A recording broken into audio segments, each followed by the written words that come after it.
अवतार किशन हंगल यानी ए.के. हंगल के पास कभी स्टार वाला रुतबा नहीं रहा। वह हीरो या विलन न होकर एक चरित्र अभिनेता थे। बचपन की उम्र में फिल्म लाइन में एंट्री मारने वाले हंगल को उनकी उम्र की वजह से ज्यादातर बड़े बुजुर्गों के किरदार निभाने को मिले। पर्दे का पिता, दादा, चाचा, दोस्त, नौकर के तमाम किरदारों में मजबूर दिखने वाले हंगल असल जिंदगी भी आखिरी वक्त में मजबूरी में ही काटी। उन्होंने बॉलीवुड में नाम तो बहुत कमाया लेकिन पैसा नहीं कमा सके। अपनी रोजमर्रा की जरूरतें पूरी करने का संघर्ष करते समय हंगल इस दुनिया से 85 की उम्र में रुखसत हो गई। बॉलीवुड के इस शोर शराबे और चमक दमक में हंगल के गुजर जाने की बात कहीं दब गई। शायद तभी उनके आखिरी सफर पर बॉलीवुड के बड़े नामों की मौजूदगी नदारद थी। पाकिस्तान के पंजाब प्रांत के सियालकोट के एक कश्मीरी पंडित परिवार में 1917 में जन्मे ए.के. हंगल एक्टर बनने से पहले एक बेहतरीन टेलर थे।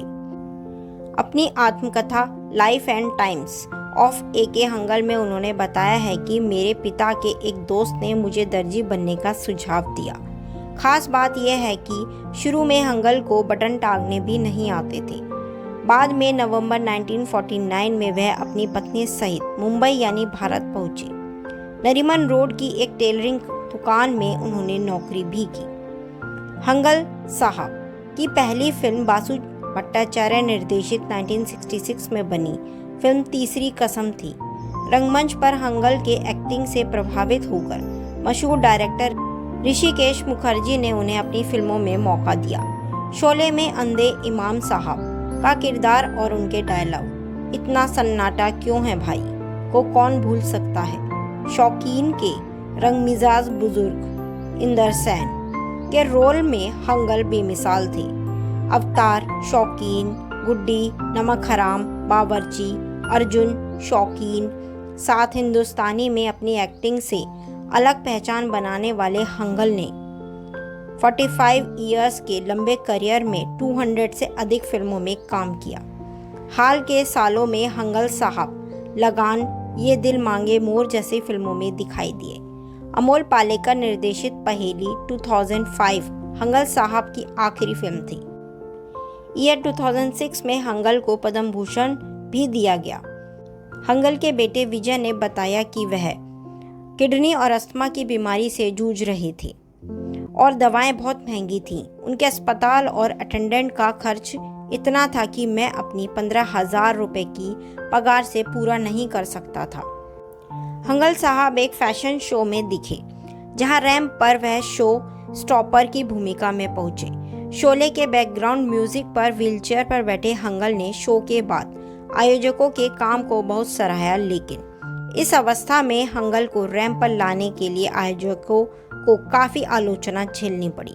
बाद में डिजाइनर रियाज गंजी ने सफाई दी कि यह शो आर्थिक परेशानियों से जूझ रहे हंगल की मदद के लिए फंड रेजिंग का एक जरिया था।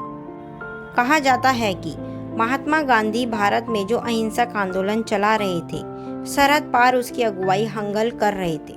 उन्होंने संयुक्त महाराष्ट्र आंदोलन में भी भाग लिया, जिसकी वजह से उन्हें और उनकी पत्नी मनोरमा को जेल भी जाना पड़ा।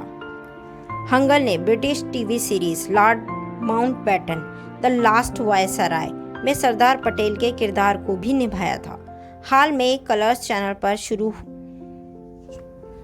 कहा जाता है कि ए.के. हंगल के बेटे ने जब इलाज के लिए पैसे न होने की बात बताई थी तो उस समय अमिताभ बच्चन ने इन्हें इलाज के लिए 20 लाख रुपए दिए थे।